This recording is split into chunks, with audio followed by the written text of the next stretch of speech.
Yo! Welcome back to One More Mana. My name's Derik, and today we are finally, after what feels like forever, diving back into the Deck Doctor series, and I'm so excited to do so.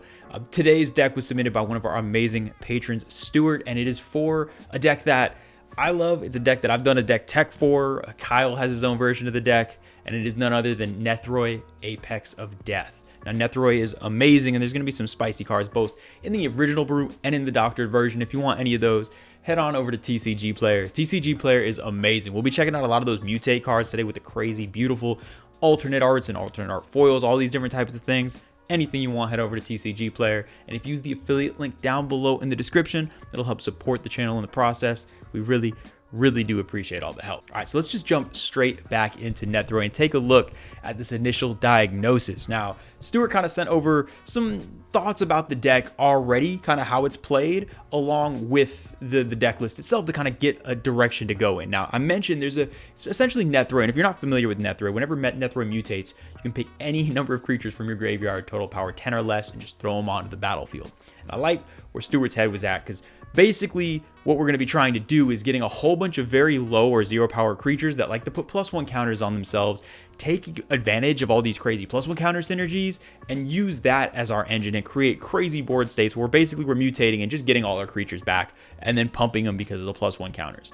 We're in Abzan, so we have access to a ton of +1 counter synergies, and there's a whole bunch of cool things we can do. But yes, looking at that initial diagnosis, one thing I really did enjoy about the initial deck list is you really have all the cool stuff in there. A lot of the big impactful creatures, a lot of the higher CMC creatures, a lot of it seems like the fun things that you wanted in the deck, the reasons you wanted to play this deck. You have those cards in there, which to me I think is the most important part. It's very hard to doctor that end of it, but looking into some of the, I always call them the veggies of the deck, that's kind of where we're going to get into it, and you'll see it when we get through the categories. So basically for this deck, what we want to make sure is that we can get a quicker engine going for you. Now, Stewart, you mentioned some inconsistencies with it, so we want to make sure that every game, whether win or lose, we want to make sure that engine gets going. We can get stuff in the graveyard, and even if you're not getting that explosive game-winning play with just the hugest creatures out, we want to make sure some crazy stuff's still happening and some +1 counter shenanigans are going on as well. So looking at the creatures, really our biggest goal in this deck, because you have a lot of the awesome top-end cards you want. We have awesome 0 power +1/+1 counter targets. We got stuff like Newscraft Mob and Colonian Hydra and Cytospawn Shambler, which is so cool. And we have all these big targets, but we really want to go ahead and basically, I use this phrase a lot, but get the veggies of the deck. We want to push these all into the creature slot. And what that basically means in this case is we want to get a lot of our milling and our card draw and ramp and removal and take it out of instants and sorceries and the like and get it all pushed into creatures. And while it might seem kind of pointless at first, basically the reason is because despite the fact that those aren't the things we're excited about bringing back with Nethroi, I think to get the consistency up, if early game, if you have only milled maybe 6 or 7 cards, even if you only hit 1 or 2 extra creatures on that first mutate trigger, it's still going to give us extra value we wouldn't have otherwise. So I kind of want to go through some of the categories of cards that are being played in other slots in this creature slot and just talk about 1-for-1 substitutes, which kind of shows the rest of the choices. So a sorcery that is in so many decks and is not bad in this deck by any means is Cultivate, but we have so many better options, I think, for a deck like this. So the first one that would come to mind is Fertilid. It's hitting the +1 counter synergy mark, it's ramping us as a creature, and it can be recurred when we bring it back. It's going to come in with more +1 counters. We can keep ramping off of it. I also really love creatures while they don't have the +1 counter synergies, stuff like Diligent Farmhand and Dawn Treader Elk, which will be phenomenal in here to make sure they sack themselves, so that way they're little 1-power creatures. At the very least, we can bring them back if we have a few extra power and just ramp a little extra in the deck, which just really never hurts us. And with the removal package, you have some of the best instant speed removal in Abzan, no doubt, in this deck. But I think taking some of those and turning them into creature-based removal, again, will allow us to get that extra value, because what these Nethroi triggers can turn into, instead of just dumping out a bunch of big, scary, awesome creatures, you can do that and then also get 2 or 3 repeated removal spells or 2 or 3 extra ramp spells and really just have an engine that's just a lot to deal with. So you can definitely take stuff like Ravenous Chupacabra or different things like an Acidic Slime, different creatures that have that low power that we can kind of just bring back again and again. One card I think that should 100% be in here that can take the place really of one of the board wipe type effects is a Bane of Progress. Again, we're getting those +1 counter synergies. It starts with super low power, and it's essentially going to be a recurable board wipe for us in a deck that honestly shouldn't be relying too hard on artifacts and enchantments itself, because And I mentioned more creatures. This creature slot may end up getting into the high 30s type of deal with creature number, because I think that's where you want it to make sure you can get those consistent mutate triggers. Another swap I love is actually swapping out Asceticism. So Asceticism is a super powerful card, really strong card, but I do think changing that for a Shalai Voice of Plenty is just a better card in this deck. It is that creature, so Shalai can come back, even though it's a little higher in the power, can come back with your Nethroi trigger, but it also has the ability to throw +1 counters on stuff and synergize in that way as well. And it's such kind of a weird thought process, because typically in my mind, I always like enchantments better because they're harder to remove. In this deck, getting these effects on the creatures, again, it makes it more recurable.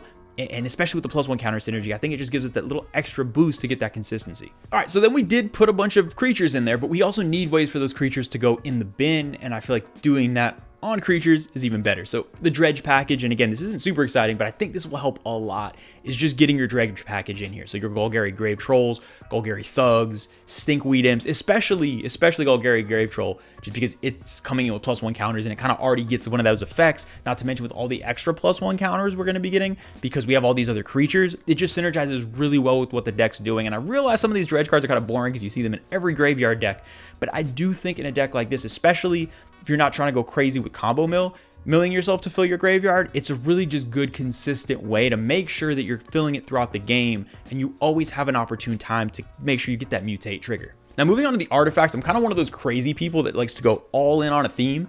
So on my like creature-based graveyard decks, I won't run Soul Ring most of the time. I won't run Arcane Signet, any of those things. That is a you choice. I realize I'm probably making a poor choice most of those times. So I do think you don't need to go minimal on artifacts because the ones in here do seem crazy important, but I would consider going, as maybe within the case of an Arcane Signet, moving again towards another creature-based ramp card, especially one that can be recurred, just because, again, it just gives you extra targets for the mutate. I specifically love your choice of Perpetual Timepiece, though. I think this is an insane card in any graveyard deck to be able to protect yourself like that on top of the mill. This is one of my favorite cards in every graveyard deck I can play, and when I saw it in here, I was immediately excited because that's usually one of the first cards I'll recommend. Now, with the enchantments, there's a pretty solid group of enchantments here. I already mentioned the swap for Asceticism. I do think, obviously, Cathar's Crusade and the Branching Evolution are going to be probably the two most important enchantments in here, but you have the Greater Good package and all that. So it's solid. It's concise. You don't want a ton of enchantments in a deck like this. I think you're really getting what you need.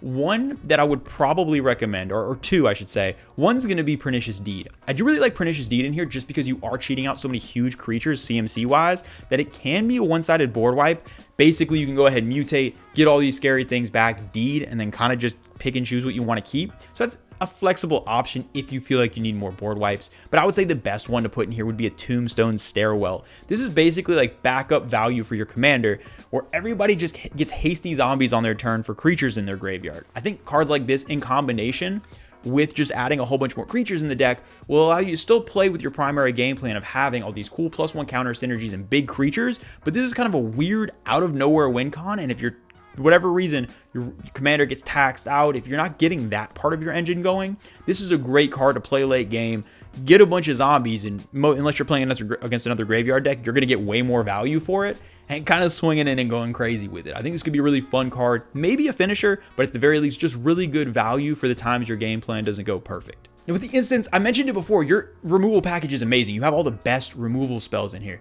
But I think the one thing that I do want to say about this is we want to swap out some of the ones that aren't as perfect for creatures where we can. So stuff like Ass Trophy or stuff like Deadly Rollick are just so powerful. You kind of want to run those anyway, even if you have creature options. But if not, for all the other ones, we can go ahead and just try to get creature-based removal, whether it's fight effects on a big Hydra, or if it's ETB kill stuff, and you'll see in the deck list which ones I chose to swap out. Those are really the thing we want to focus on here. Is it's going to be a tight race for the few, I would say even 3 to 4 instant speed removal spells we might end up with, and putting the whole rest in the creature slot. Because again, if we end up with 10-ish instant speed interaction cards, none of which are creatures, once we use those, we go to mutate, we have a graveyard full of stuff that we can't bring back, and I feel like that can add to some of the inconsistency. Now, looking at the sorceries, I think the sorceries are a great opportunity to really substitute out a lot of cards for creatures. I already mentioned the ramp, so I won't go too far into it again, but this is where a lot of our sorcery-based ramp is, where we can really get those Fertilids, Dawn Treader Elks, etc. into the deck. We can also do the same thing with tutors, where we can run stuff like Sidisi or a Runescar Demon to also tutor, but have mutate targets in our graveyard should we need them.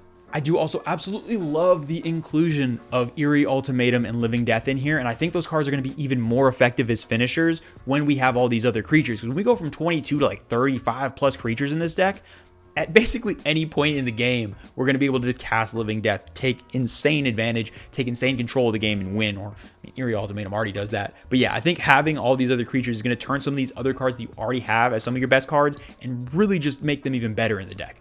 And the lands look great. I really don't think there's much to say. Really, the first thing I checked for was making sure that you had Dakmor Salvage. That was there, so I was good. Land base is fine. I don't think there's really anything you have to mess with there. It's 3 colors, so I don't really anticipate you having any troubles hitting your colors.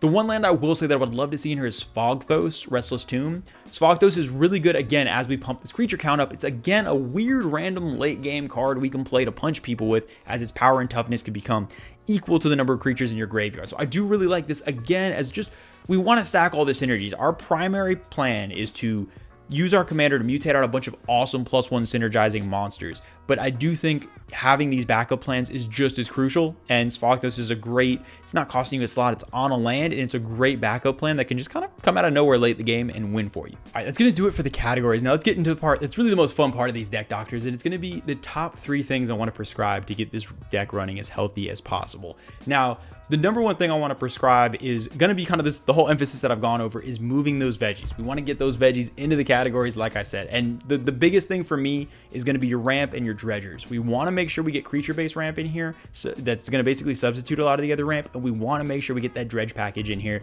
Because again, they're boring, not super exciting, but I think that's really going to help the rest of the deck go and get you late game value. It's kind of a 2-for-1 there. And I think the thing that represents this category better than any is going to be that Golgari Grave Troll, like I mentioned before, which also has some +1 counter synergies. Now, the number 2 thing I want to prescribe to this deck is going to be evasive finishers. We have a bunch of awesome big +1 counter beaters in here, and that's really the whole point in this deck, and really the whole point of any deck is it seems like these +1 counters, these cool +1 counter synergizing cards that come in at 0 power, that come in with +1 counters, is the reason you built the deck. And I think focusing it and keeping the focus on that was the most important thing to me.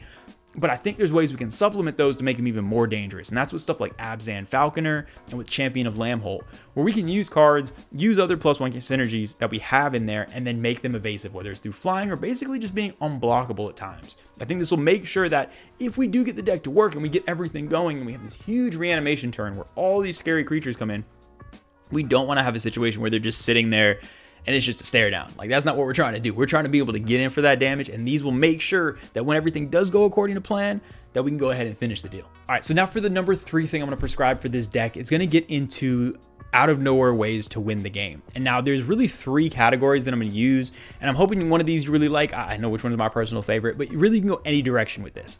You can do something that's kind of obscure that I don't see a ton in a Quillspike Devoted Druid combo. At least I don't see it a ton in Commander, where basically with these 2 cards, you can just make Quillspike as arbitrarily large as you want. You can turn that into an Altar of Dimension, mill somebody out, kill. You can just swing and then make it arbitrarily large and kill somebody with it like that through good old combat. You can kind of do whatever you want once you get a massive Quillspike. It's the world's your oyster, so you can kind of enjoy that however you want. But I do think this is a fun combo in the sense that it's not going to just kill the table on this spot. It's definitely not going to seem unfair. And it's a cool little unique twist on some counters, since you already have the +1 counter synergies, throwing in those -1 counters. So I really like that as an option.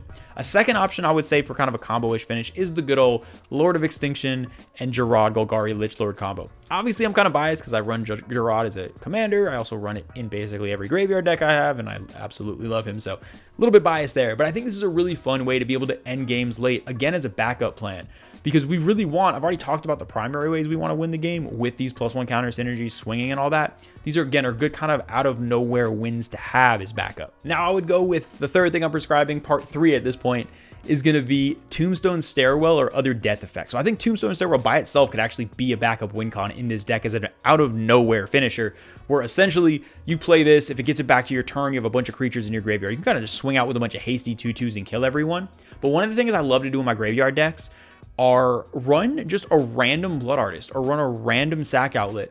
And essentially when you mutate and get all these creatures back, bring that thing out with it. So if anyone does board wipe, people are going to start dying. Or in the case of a Tombstone Stairwell, if you get any when creatures die effects out, all of a sudden you're getting a ton of triggers every turn because everyone's making zombies. So I think that can be really dangerous as well. But I think just that in conjunction with the Tombstone Stairwell can be a finisher, and it definitely can be out of nowhere. And that is going to do it for this Nethroi deck doctor. Stewart, I really hope you enjoyed it. It was a ton of fun to go through. It was so much fun trying to find ways. And I will say, typically with deck doctors, we were always looking for ways to improve it and different things like that. And there were just so many of the awesome finishers and also the coolest cards that you'd want to put in a deck like this were already there.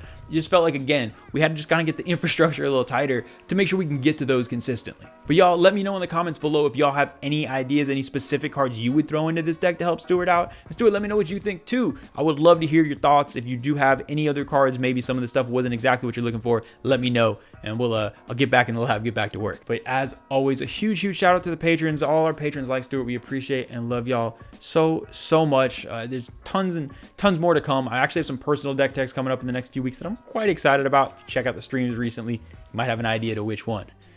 But until then, I will see y'all next time.